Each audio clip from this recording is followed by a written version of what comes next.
So I've set myself up with what is called a quilt sandwich. And I like to use muslin when I'm practicing. So I have a piece of muslin. I have a practice design that I stitched out. I have some batting and backing.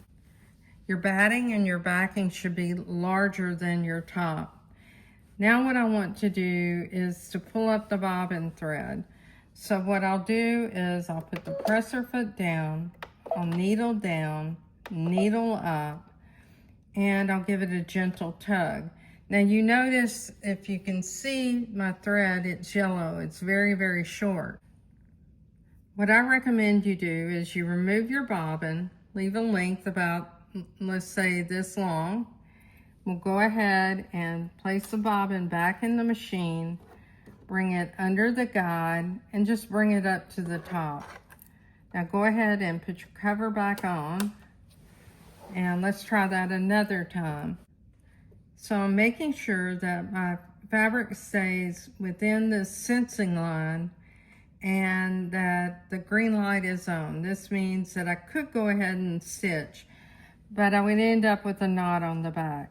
So what I want to do is I'll put the presser foot down, I'll needle down, needle up, and then I'll give it a gentle tug.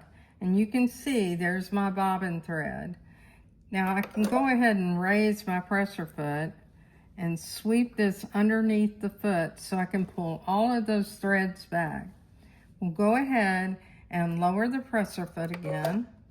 And as long as I press the start stop button or use my foot control, if I move my fabric, I'm in stitch regulation mode. And you can hear it, it's relatively quiet. What I would say is just take your time and practice. And I find it easier to practice something like stippling. And you need to think about where you're wanting to go and where your fabric is located. And normally I wouldn't be sitting this far away from my machine, and I would probably avoid sharp points if I'm trying to come up with a smooth curve. But you get the idea. You can hear whenever I go faster,